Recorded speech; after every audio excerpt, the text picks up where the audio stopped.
열왕기하 17장 33절 한 절만 같이 보겠습니다. 이와 같이 그들이 여호와도 경외하고 또한 어디서부터 옮겨왔든지 그 민족의 풍속대로 자기의 신들도 섬겼더라. 아멘. 5월 이제 마지막 주입니다. 가정을 위한 말씀을 준비해야겠다라고 생각하고 기도하던 중에 오늘 이 말씀을 주셨는데, 말씀을 통해서 한번 내 모습, 또 우리 가정의 신앙의 현재의 모습들을 한번 살펴볼 수 있는 그런 시간들이 됐으면 좋겠습니다. 오늘 말씀의 배경을 잠깐 살펴보자면 요약하면 이렇습니다. 아수르라는 나라가 북쪽의 이스라엘을 멸망시켰어요. 그리고 북이스라엘의 수도였던 사마리아라는 지역으로 기존의 아수르에 살고 있던 사람들을 이주시킵니다. 그러니까 이 아수르라는 나라의 이 정책은 그 땅의 사람들이 그대로 살지 못하게 하는 겁니다. 그래서 북이스라엘 사람들을 몽땅 아수르로 끌고 가고, 아수르에 살던 사람들을 자신들이 점령한 지역으로 이주시키는 것이 이 아수르의 정책이었습니다. 그래서 이 사마리아의 아수르 사람들이 대거 이주해가지고 와서 사는 그런 상황입니다. 그런데 이 이주해온 사람들이 너무나 당연하게도 뭘 함께 가져왔느냐? 자신들이 섬기던 신들을 그대로 가져와 섬기는 거예요. 그냥 우리로 쉽게 말하면 내가 다른 지역으로 이사를 가든 다른 나라로 이민을 가든, 예를 들어서 내가 종교가 기독교다. 그러면 거기 가서도 여전히 교회를 다니는 것처럼 이 사람들도 너무나 자연스럽게 사마리아라는 지역으로 이주를 했지만 자기들이 섬기던 신들을 그대로 가지고 와서 섬겼다는 거예요. 근데 한 가지 문제가 발생합니다. 열왕기하 17장 26절의 말씀 보면, 그러므로 어떤 사람이 아수르 왕에게 말하여 이르되 왕께서 사마리아 여러 성읍에 옮겨 거주하게 하신 민족들이 그 땅 신의 법을 알지 못하므로 그들의 신이 사자들을 그들 가운데 보내매 그들을 죽였사오니 이는 그들이 그 땅 신의 법을 알지 못함이니이다. 이렇게 말합니다. 언젠가도 한번 이 본문을 가지고 말씀드리면서, 여기서 말하는 사자는 누구예요? 하나님의 명령을 전달하는 사람을 말하는 게 아니라 실제 사자입니다.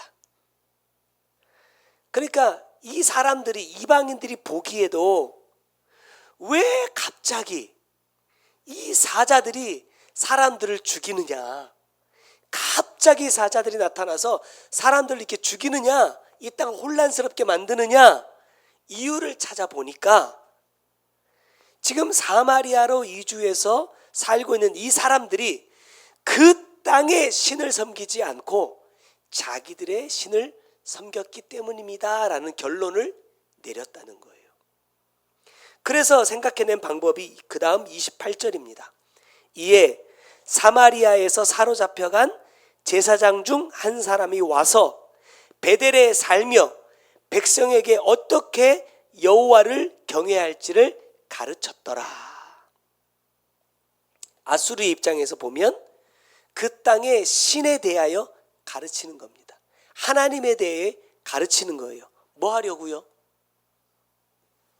그 땅의 신이 보낸 사자들로부터 죽임을 면하기 위함입니다. 그런데 결론은 이렇습니다. 29절입니다. 그러나 각 민족이 각기 자기의 신상들을 만들어 사마리아 사람이 지은 여러 산당들에 두되 각 민족이 자기들이 거주한 성읍에서 그렇게 하여, 이렇게 말합니다.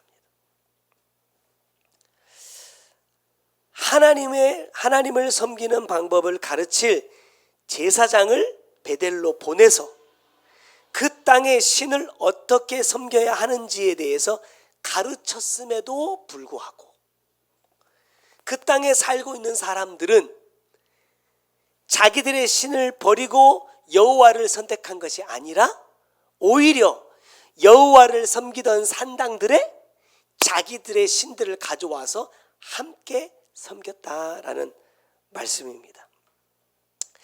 여러분, 단순하게 생각해 보면 예전부터 그랬잖아요.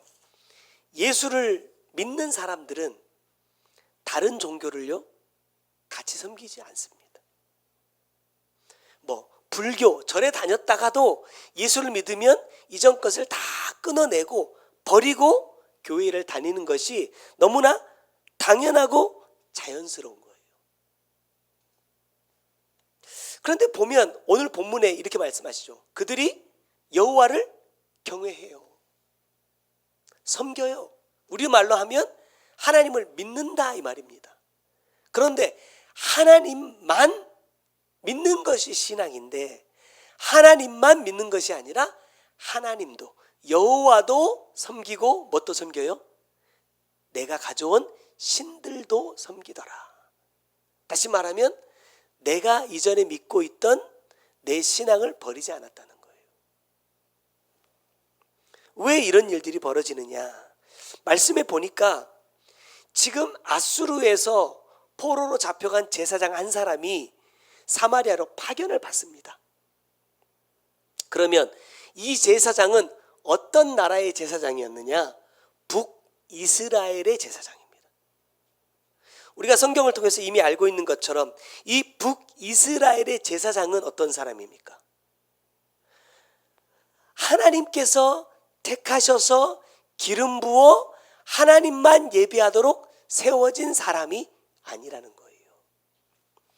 북이스라엘의 역사를 쭉 살펴보면 이 땅의 제사장들은요 아무나 할 수 있습니다. 예를 들어서 내가 볼 때 목사가 참 세상 편하게 사는 것 같아. 가는 데마다 대접받는 것 같아. 이번에 저기 경기도 연천에 사는 친구가 전주에 왔어요. 저기 농촌 무슨 교육받으러 왔더라. 공무원인데 교육받으러 왔어요. 그러면서 이제 이런저런 얘기하다가 그 친구 하는 말이 그래요. 저한테 밥을 사달라는 거예요. 대뜸 저녁에 전화가 와가지고 밥을 사달래. 그래서 제가 그랬죠. 야, 공무원이 밥을 사야지. 어디 목사한테 밥을 사달래. 그래서 이 친구가 이렇게 말해요. 공무원은 얻어먹는 직업이야. 공무원은 밥을 안 산대요. 내 친구 말이 그래요. 그냥 우스갯소리로 하는 말입니다. 공무원은 어딜 가든 밥을 얻어먹기 때문에 목사님이 밥을 사줘야 된대. 그래서 제가 밥을 샀어요. 밥 먹는 자리에 제가 이렇게 얘기했어요. 네가 목사를 몰라서 하는 말인데 목사도 돈 주고 밥을 잘 안 먹어. 서로 이제 웃으면서 농담을 했는데 사람들이 볼 때 목사라는 저 직업 괜찮은데 생각하면 아무나 할 수 있었어요. 북이스라엘을 예를 드는 겁니다. 나 제사장 하고 싶다. 나 저 직업 갖고 싶다. 라고 하면 저희처럼 신학교를 가고 대학원을 가고 무슨 고시를 보고 통과해야 목사 안수를 받을 수 있다. 이런 조건이 없어요. 저 제사장 하고 싶습니다. 이러면 그래 할래? 네가 할래? 그러면 임명장을 주는 거예요. 그날부터 제사장입니다. 하나님의 말씀을 가르치는 것도 아니고 하나님께 어떻게 제사를 드려야 되는지 방법을 아는 것도 아니에요. 내가 하고 싶은 대로 하는 겁니다. 그 결과가 뭐예요? 나라가 망했어요. 하나님을 어떻게 섬겨야 하는지 바르게 가르치지 못해서 나라가 망해버렸는데 그 망해버린 나라의 그 제사장을 데려다가 다시 이방인들에게 우리로 말하면 복음을 전하라는 거예요. 여러분 상식적으로 되겠어요? 안 되겠어요? 나도 그렇게 못 살고 있는데, 나도 그렇게 못 믿고 있는데, 나도 그렇게 못 가르쳤는데 이스라엘 백성도 아닌 이방인들에게 하나님을 가르치라는 거예요. 그럼 이 사람들이 뭘 가르치겠어요?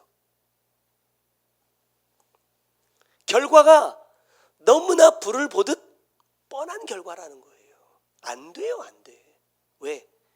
가장 중요한 것은요, 내가 먼저 그렇게 살지 않는다는 겁니다.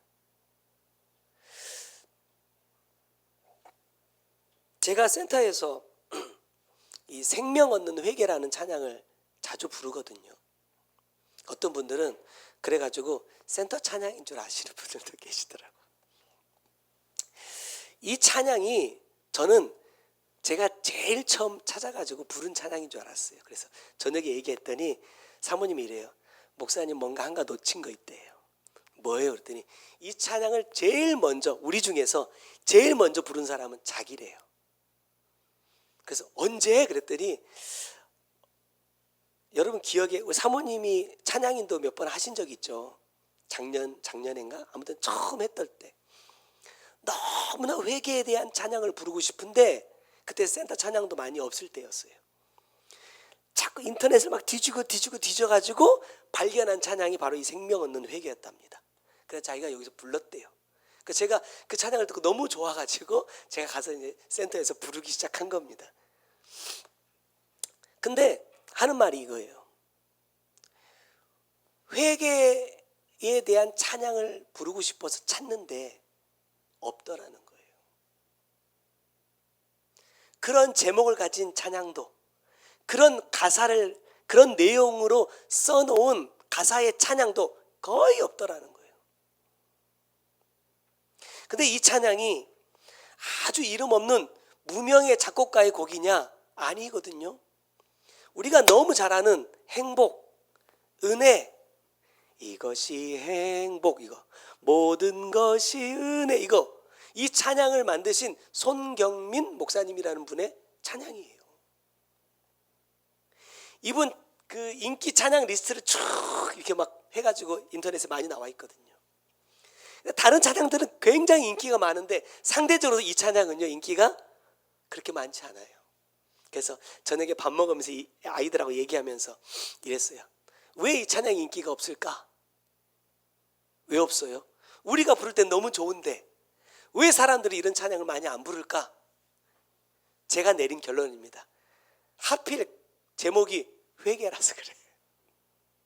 회개, 은혜, 사랑, 용서, 희망, 뭐 비전, 천국 이런 거였으면 좋아했을지 모르겠지만 하필이면 제목에 회개가 들어가서 사람들이 안 좋아하는 것 같아. 이런 얘기를 한 적이 있었어요. 여러분 보세요. 가장 중요한 것은 나중에 이제 말씀 다시 나누겠지만 아수르에서 포로로 잡혀가서 살던 이 제사장이 다시 자기가 살던 사마리아라는 땅으로 돌아오게 되고 그곳에서 다시 제사장의 사명을 할 수 있도록 뭐가 주어졌어요? 기회가 주어졌단 말입니다. 기회. 나는 어떻게 보면 정식으로 하나님께 부름받은 제사장도 아니에요. 하나님께서 기름 부어 세워주신 제사장도 아니고 레위 자손도 아니에요. 그럼에도 내가 제사장 노릇을 했는데 그래서 나라가 망해버렸는데 그래서 나는 포로로 끌려갔는데 하나님이 왜 나를 다시 원래의 자리로 돌아오게 하셨느냐 이 말입니다. 저는 이것을 기회라고 생각해요. 기회. 문제는 하나님께서 이러한 기회를 주셨음에도 불구하고 이 기회를 이 제사장이 잡았느냐 하는 겁니다. 예수 믿으면서 지금에 와서 깨닫는 것은 참 하나님의 가장 큰 은혜가 무엇이냐라고 만약에 저에게 묻는다면 저는요 기회를 주시는 거라고 생각하거든요. 뭐 건강을 주시고 막 축복해 주시고 막 여러 가지가 있겠지만 가장 큰 은혜는요 기회입니다. 기회. 첫 번째 보면요 이 제사장은요 회개하지 않습니다.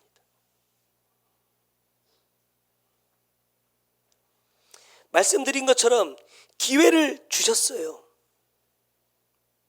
다시 돌아왔습니다.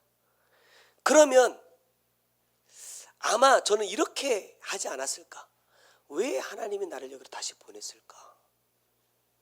왜 하나님께서 나에게 이 제사장이라는 이 직책을 다시 감당하게 하셨을까? 라는 것을 이 사람이 생각했다면, 고민했다면, 아마도 내가 이전에 이 제사장이라는 직분을 감당할 때 온전히 하나님을 섬기지 못함으로 인해서 나라가 망하고 수없이 많은 선지자들을 통해서 책망받았던 그 일들을 생각하고 뭐 해야 돼요? 회개해야 돼. 아, 다시 기회를 주신 거구나. 이제는 내가 제대로 해봐야 되겠다라는 다짐과 각오가 이 사람에게 있었어야 된다라는 거예요. 지금 이 사마리아에 이주해 온 이 이방인들에게 어떻게 하면 하나님을 바르게 전할 수 있을까? 이거는요, 그 다음의 문제입니다.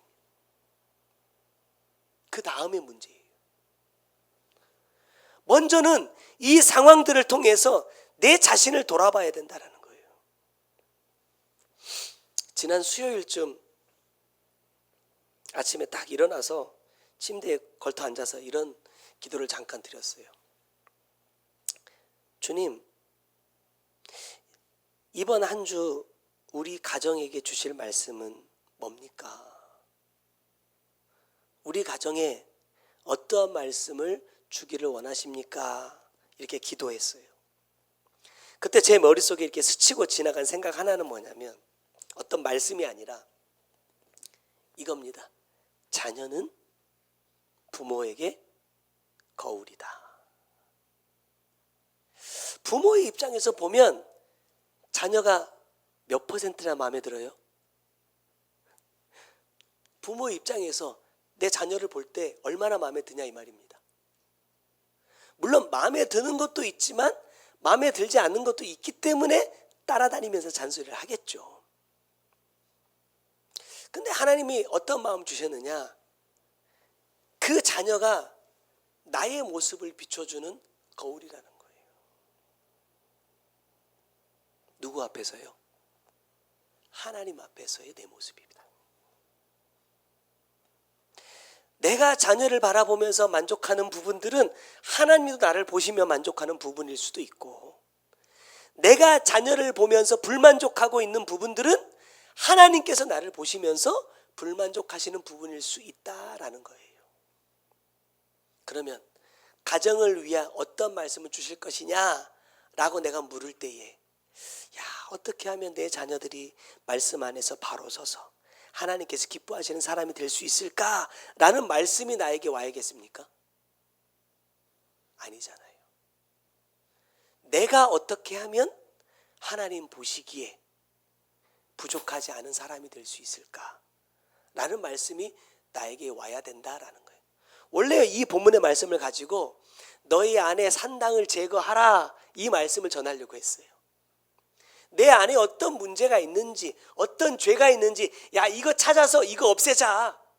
그래야 내가 산당이 아니라 성전이 될 수 있다, 이 말씀 전하려고 했는데 그게 아니더라는 거예요. 문제는 뭐냐? 여기서는 제사장이라고 말하고 있지만 족장 시대로 비유해보면, 아브라함, 이삭, 야곱의 시대로 비유해보면 그 가정의 제사장은 누구예요? 부모입니다. 부모, 아버지예요. 그러면 누가 먼저 달라져야 돼요? 내가 먼저 달라져야 된다는 거예요.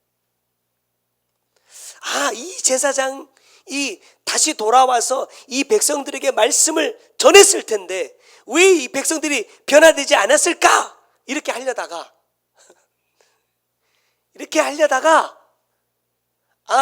이 사람들의 문제가 아니라 자기 자신에게 다시 기회를 주셨음에도 회개하지 않는 누구의 문제다?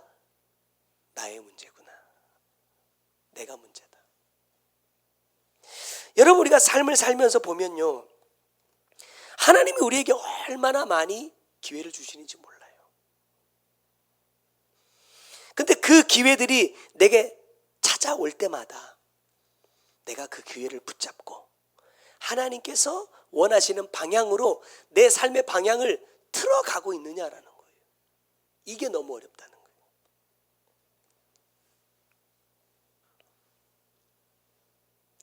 만약에 이 제사장이 포로로 끌려간 그곳에서 철저하게 회개하고 주님이 주신 기회를 붙잡는 사람이었다고 한다면요, 어쩌면 가정입니다. 사마리아로 이주했던 이 이방인들에게도 하나님을 믿을 수 있는, 하나님만 온전히 경외할 수 있는 기회가 찾아오지 않았을까라는 겁니다. 32절의 말씀을 보면 그들이 또 여호와를 경외하여 자기 중에서 사람을 산당의 제사장으로 택하여 그 산당들에서 자기를 위하여 제사를 드리게 하니라. 자, 이 모습을 그대로 보세요. 언제 했던 거예요? 북이스라엘 때에 했던 행동입니다. 남유다와 북이스라엘이 갈라지고 여로보암이 북이스라엘을 다스리기 시작하면서 가장 먼저 한 게 뭡니까? 절기 때마다 1년에 3번씩 모든 남자들이 남유다 예루살렘에 가서 하나님을 예배하는 거예요. 여로보암이 생각하기를, 야, 이러다가 백성들의 마음이 르호보암에게로 다 돌아가겠구나 하고 가장 먼저 한 게 뭡니까? 자기 땅 2곳에다가 산당을 세우고 금송아지를 만들었어요. 야, 이제 예루살렘 갈 필요 없다. 이게 우리를 애굽에서 이끌어낸 너희의 하나님이다. 누가 한 것처럼 해요? 출애굽기 32장에 출애굽한 백성들이 했던 것과 똑같은 짓을 여로보암이 합니다. 그리고 그 하나님의 제사장이라고 자기가 세워놓은 그것을 섬길 수 있는 제사장을 자기 임의대로 세워요. 그러면서 북이스라엘은 단 한 번도 하나님의 뜻을 쫓는 왕을 세우지 못합니다. 망할 때까지. 그런데 보세요. 제사장이 다시 돌아가서 하나님을 제대로 가르쳐라 라는 것이 그의 사명입니다. 내가 다시 고향으로 돌아온 목적이에요. 근데 결론을 보니까 뭐예요? 자기가 이전에 살아오던 대로 나라가 망하기 직전에 그 나라의 모습으로 다시 돌아가 버린다는 거예요.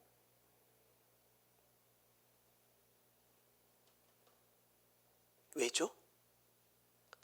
이 제사장은 다시 돌아오게 하신 하나님의 은혜를, 하나님의 의도하심을 모르는 사람입니다. 야, 정말 하나님을 바르게 섬기지 못했더니 나라도 망해버리고 이렇게 내 가족, 형제, 이웃들 다 이렇게 죽어나가고 이 비참한 꼴을 당했다 라는 것에 대해 회개하고 돌아가려고 노력하지 않아요. 어떻게 해요? 내가 이전에 하던 대로, 나에게 익숙한 대로, 나에게 편한 대로, 내가 아는 대로 신앙생활을 그대로 하고 있다는 거예요. 우리가 회개와 천국복음을 만나고 처음에 막 말씀 안에서 부딪히다가도 보면, 시간이 지나고 보면 어느새 나도 모르게 나의 옛 신앙생활로 한 발짝 다가가고 있는 내 모습을 볼 때가 있어요. 솔직하게 고백하면 그렇잖아요. 우리가 처음 말씀을 만났을 때처럼 여러분 그렇게 간절하게 회개해 본 적이 몇 년 전입니까? 하나님께서 내 영혼을 사랑하셔서 이런 힘들고 어려운 고비들을 만나게 하시고 나를 여기까지 이끌어 주셨다라는 것에서 대해서 막 감사하면서, 너무 감사해서 내가 하나님 앞에 그 감사를 고백했던 적이 언제입니까?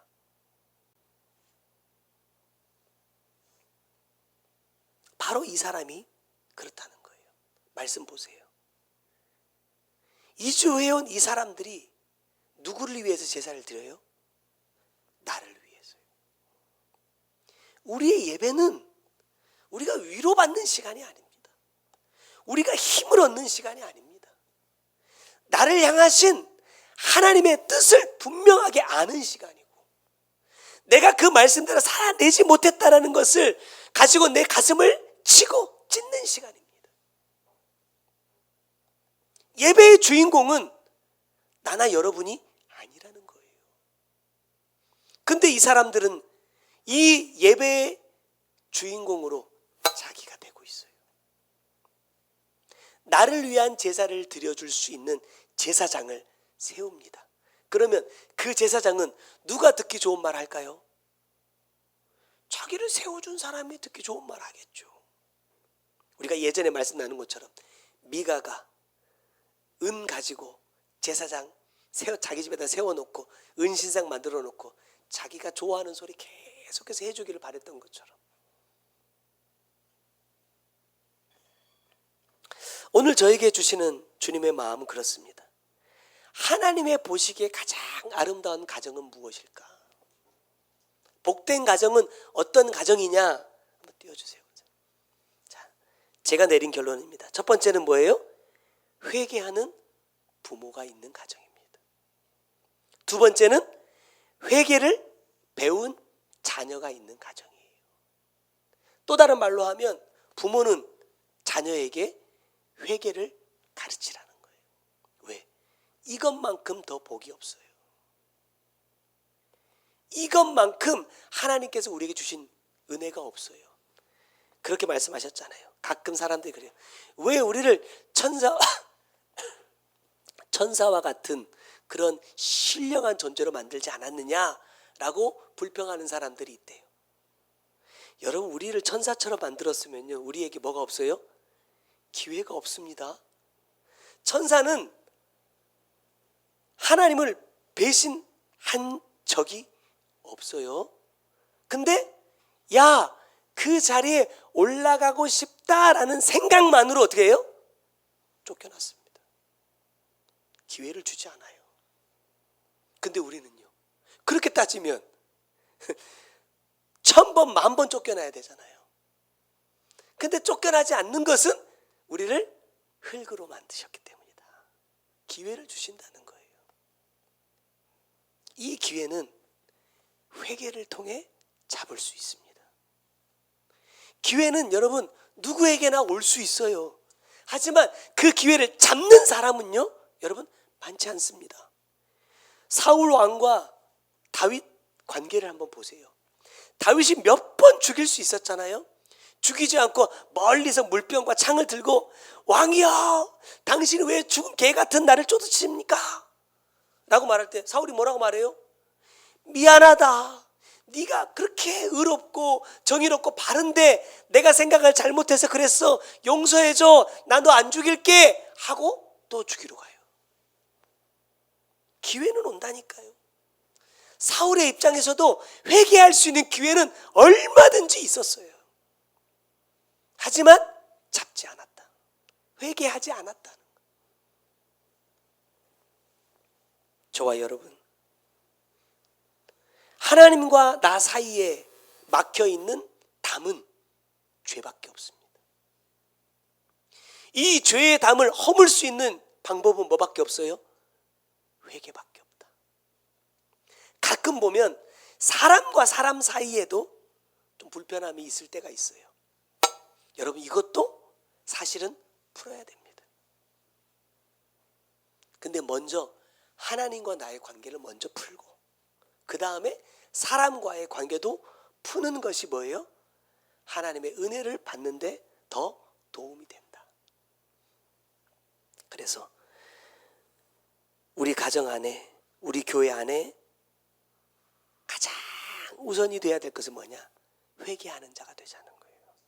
항상 말씀을 통해서 나의 부족함을 찾고 나의 죄를 찾고 하나님께 회개하고 사람에게도 용서를 구할 수 있는, 어떤 초등학교 선생님이 아이들한테 그런 말씀을 하셨는데 참 제가 감동받았어요. 사람들이 미안해 라는 말을요 되게 힘들어해요. 그죠? 왜 싸우죠? 제가 사모님하고 이렇게 다툴 때도 보면 막 엄청 중요한 문제 때문에 다투지 않아요. 그냥 딱 가서 주방 쪽에다 가다가, 아니 했으면 이것 좀 이렇게 정리 좀 하지, 뭐 왜 그들이 이거 놔뒀어? 이 한마디예요, 이 한마디. 근데 다투는 건 또 다투다 쳐도 누군가 한 사람이 미안해, 잘못했어 라고 말해요, 안 해요? 이거가 되게 어렵더라 이 말입니다. 그래서 그냥 시간이 그냥 얼렁뚱땅 지나고 나서 어느새 그냥 보면 서로 사과도 안 하고 용서도 안 했는데 그냥 뭉개는 거예요. 그냥 없었던 일처럼 살자. 야, 다시 꺼내지 말자. 이거는요, 없어지지 않고요, 차곡차곡 저장됩니다. 그래서 어떻게 돼요? 쏟아질 때 한꺼번에 다 터져 나오더라. 자, 두 번째, 하나님 기뻐하시는 가정이 되기 위해서는요, 그 민족의 풍속대로 이렇게 말합니다. 두 번째 살펴보고자 하는 것은 뭐냐면, 과연 내가 무엇을 믿고 있느냐라는 거예요. 나의 믿음의 대상이 누구냐? 라고 묻는다면 우리는 의심할 것 없이 하나님이다 라고 말할 겁니다. 근데 문제는 뭐냐면, 내 삶을 통해서 내가 내 자신을, 내가 지나온 삶을 딱 돌아볼 때 정말 내가 하나님을 섬기는 사람이 맞냐 이 말이에요. 오늘 말씀에서도 보니까 뭐라고 말합니까? 그들이 여호와도 경외하고, 그 다음에요, 자기의 신들도 섬겼대요. 여호와만 섬기든지 자기들의 신만 섬기든지 해야 되는데, 여호와도 섬기고 자기들의 신도 섬기더라는 거예요. 왜 그렇게 되느냐는 거예요. 왜 끊어내지 못하느냐. 옛날에 우리 할머니 때 신앙생활 했던 분들 중에 그 옛날에 그 신앙을 못 버리고, 이거 하던 이거를 못 버리고 새벽 예배 딱 하루 목욕까지 하고 그 쪽머리 딱 빗어가지고 비녀까지 딱 꼽고 교회 딱 들어오시면은 딱 뭐가 있어요 앞에? 십자가가 강대상에 딱 있으니까 십자가 앞에 이렇게 하고 오시는 분들이 있었다니까요. 그래서 십자가를 없애버린 거예요. 이 습관이라는 게 이렇게 무섭다는 거예요. 말씀을 배우고 있지만 어떻게 하나님을 섬기는 것이 옳으냐? 라는 것을 하나님의 말씀의 기준으로 찾아가는 것이 아니라 자꾸 내가 생각해요. 내가 판단해요. 여러분, 이런 말을 종종 합니다. 신앙생활은요, 마음이 중요하죠. 여기 자리에 와서 있느냐 아니냐 이게 중요한 게 아니라 내 마음이 여기 와 있어야 된다 라고 하니까 어떤 사람들 그래요. 그러면 내가 집에서 온 마음으로 하나님 예배하면 되지. 그리고 안 나와요. 우리가 예전에 사역하면서 그랬어요. 정말 하나님께 복을 받고 싶으면, 하나님과의 관계를 해결받고 싶으면 사람과의 막혀있는 걸 해결해라. 그래가지고 가서 서로 막 용서하라고 막 사탕 가져와가지고 뭐 미안합니다 뭐 용서도 하고 막 이랬는데, 중요한 건 뭐냐면 내 마음은요 뭘 통해 드러나요? 내 말과 생각과 행동을 통해서 나타나는 겁니다. 그걸 입증하는 겁니다. 내 마음이 중요하다 하니까 그래 나는 그런 마음 아니야, 나는 그런 생각 아니야 라고 한다고 해서 그게 아닌 게 아니라는 거예요. 우리 미가 학교에서 코딩이라는 걸 배워요. 컴퓨터를 이렇게 막 다루기 시작하니까 이게 막 너무 재밌나 봐요. 목요일이 되면요, 아빠 나 마음이 너무 좋아요 이래. 잠이 안 온대. 왜?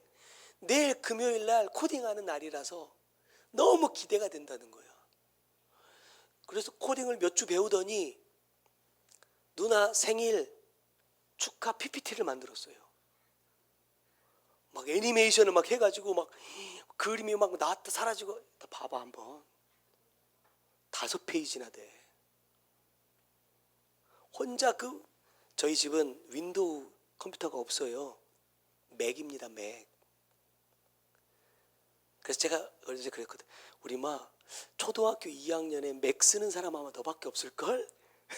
그랬는데 아무튼 혼자 앉아가지고 막 하면서 막 좋아가지고, 왜? 배운 걸 써먹는다 이거예요. 그러면서 우리가 마우스 오른쪽 클릭 이거 있잖아요. 그렇게 말하지 말래요. 학교에서 뭐라고 배웠어?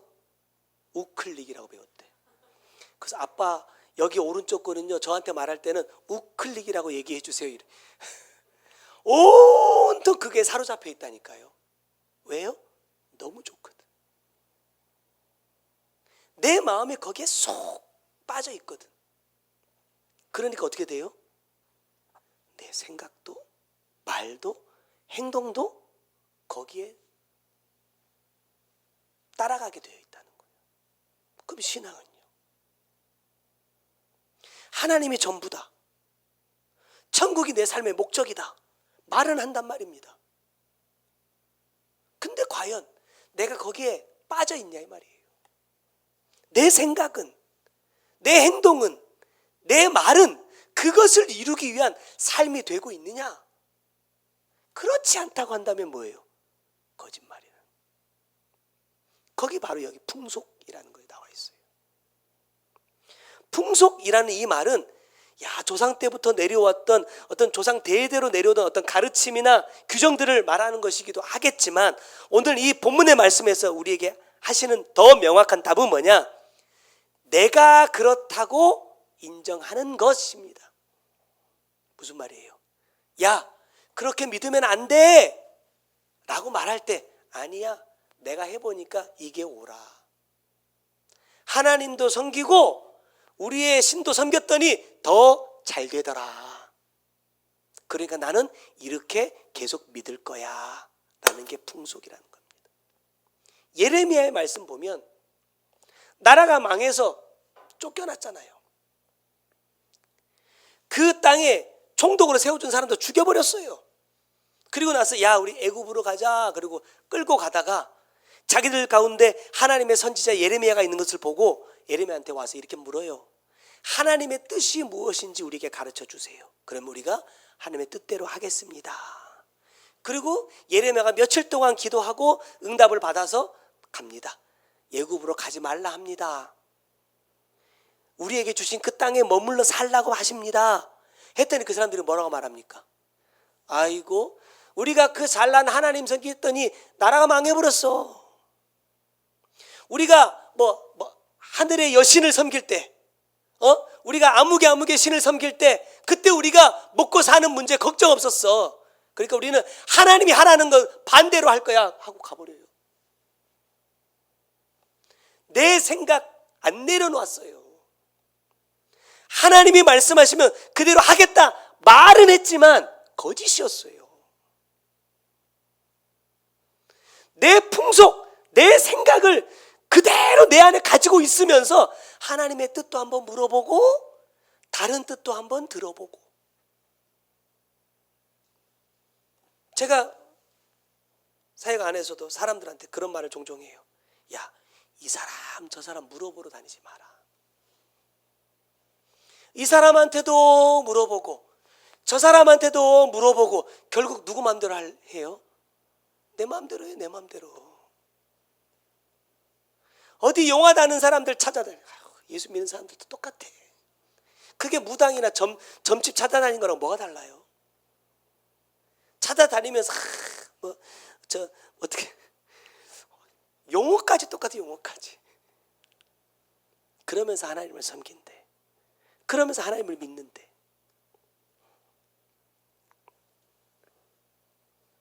그렇기 때문에 여러분 변화될 수 없는 겁니다. 나와 같지 않으면 틀렸어가 아니라 다르다 하는 거예요. 다를 수 있어요. 그 사람과 내가 살아온 배경이 다르고 그 사람과 나를 다루어 가시는 하나님의 방법이 달라요. 그럼 다르단 말이에요. 다를 수 있단 말이에요. 그런데 교회도 보면 이렇게 안 하면 안 돼. 예를 들어 우리 목사님은 이렇게 가르쳤어. 그래 이렇게만 해야 돼. 라고 주장하는 사람들이 굉장히 많습니다. 이번에 어떤 교단에서 이런 일이 있었어요.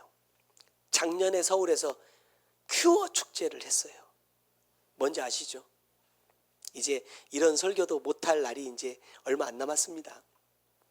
큐어 축제를 했는데 막 한쪽에서는 기독교에서 막 동성애 반대한다고 막 시위하고 이쪽에서는 자기 했는데 어떤 교단의 목사님 두 분이 거기 가서 그 사람들에게 축복 기도를 해줬어요.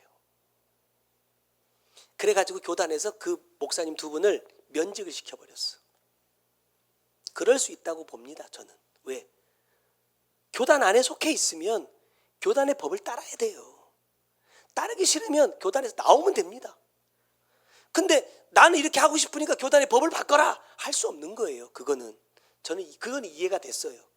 그런데 그 뒤에 올해 그 교단에 같은 교단에 어떤 목사님이 성적인 문제로 세상 재판 받고 교단의 재판을 받게 됐어요. 쉽게 말하면 옳지 않은 관계를 가졌단 말입니다. 근데 교단에서 어떻게 판결을 내렸느냐? 혐의 없음을 판결 내렸어요. 왜? 이미 세상에서 재판을 받고 있기 때문에 그걸로 충분하다. 그냥 목사 면직할 필요 없다. 목사를 살려놨어요. 여러분 이거는 잘못됐다고 생각합니다. 왜? 같아야죠. 명확한 규정이 있으면 명확한 규정을 따라서 지키는 게 맞아요. 어떤 사람이 힘이 없으니까 함부로 막 치리해버리고 이 사람은 막 교단 안에서 막 영향력이 있고 힘이 있는 사람이니까 봐주고 이렇게 하면 안 된다는 거예요. 근데 여러분 교회 안에서도 이런 일들이 비일비재하게 지금 일어나고 있어요. 지금 대통령이 누가 되느냐가 이게 중요한 게 아니고 여러분 이런 영향을 교회가 가장 많이 받고 있다는 게 문제입니다. 교회 안에서도 자기 지지하는 후보 때문에 막 갈라지고 그게 뭐가 중요합니까? 누가 되면 뭐합니까? 제가 이번 공부원 친구 만나서도 그랬어요. 야 나는 이 사람이 돼도 걱정이고 나는 이 사람이 돼도 걱정이에요. 찍을 사람이 없어.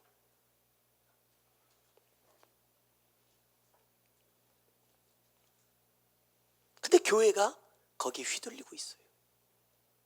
정작 교회가 교회로서의 역할을 해야 되는데 그 역할은 다 잃어버리고 세상 흐름에 휘둘리고 있단 말입니다. 내 기준, 내 생각, 내 경험들만 내세우고 버리지 않으면 우리는 변화라는 것을 이룰 수 없어요. 여러분도 그런 세대죠. 마룻바닥에서 신앙생활 시작한 세대.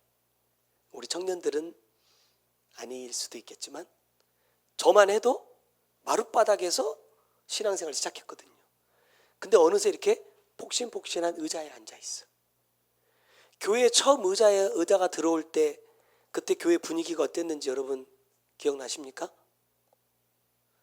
거룩하신 하나님 예배하는데 우리가 이렇게 편안하게 앉아 있어도 되냐? 이런 말을 많이 했어요. 그래서 가끔 어른들을 보면 기도합시다 이러면요 이 의자에서 올라가서 무릎 꿇고 앉으신 분들도 많았어요. 여러분 그런 건 중요한 게 아니에요. 그런 건 뭐가 본질이 아니란 말입니다. 그런데 우리는요 그런 거에 목숨을 걸고 있어요.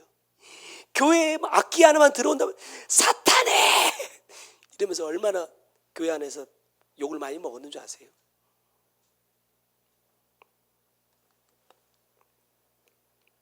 하나님이 원하시는 신앙생활, 오늘 본문이 말하고 있는 여호와를 경외한다는 것은 무엇이냐? 제가 나름대로 내려본 결론은 이렇습니다. 버려야 될 것을 버리는 것입니다. 고쳐야 될 것을 고치는 거예요. 받아들여야 되는 것은 받아들이는 겁니다. 그걸 하지 않으면요 나의 풍속에 딱 갇혀 있어요.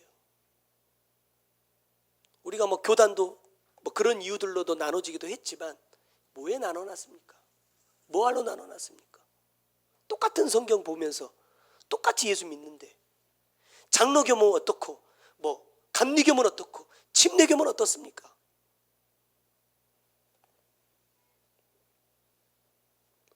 미국 교회는 가봤더니 그러더라고요.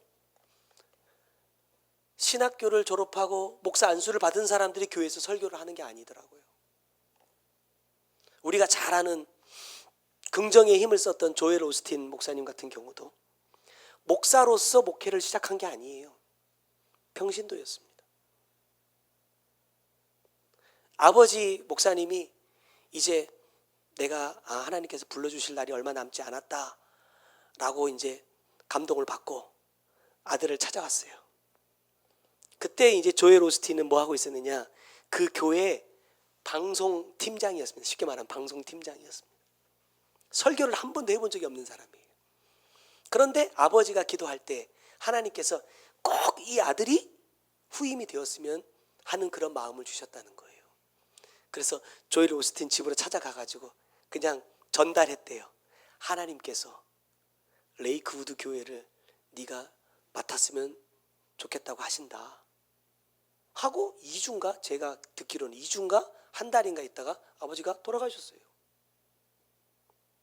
그래서 갑자기 어느 날 갑자기 설교를 하기 시작한 거예요.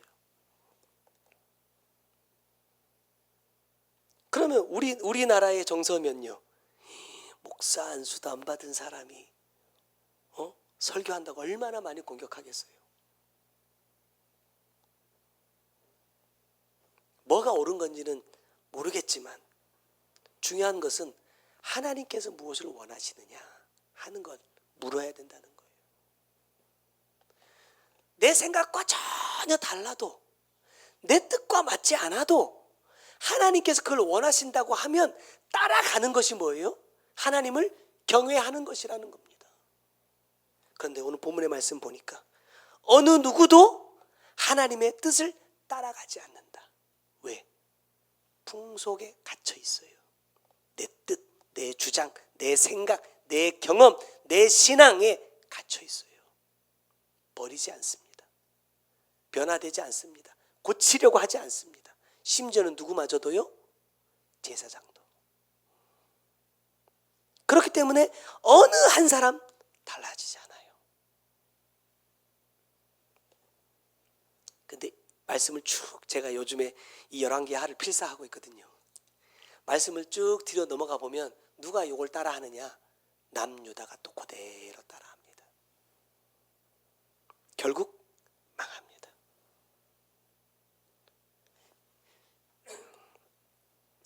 34절부터 말씀을 쭉 읽어가다 보면 하나님께서 말씀하세요. 야, 그렇게 하지 마라, 그렇게 하지 마라, 그렇게 하지 마라 하면서 계속 말씀하시거든요. 결론은 40절입니다. 그러나 그들이 듣지 아니하고 오히려 이전 풍속대로 행하였더라. 더 고집을 부린다 이 말입니다.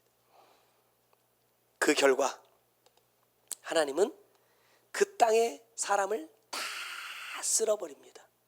그리고 70년간 그 땅을 황무지로 만들어버려요. 얼마나 오랫동안 예수를 믿었느냐, 직분이 뭐냐, 이런 것들보다 더 중요한 것은 내가 내 풍속을 버리고 하나님의 말씀을 따라가고 있느냐 하는 거예요.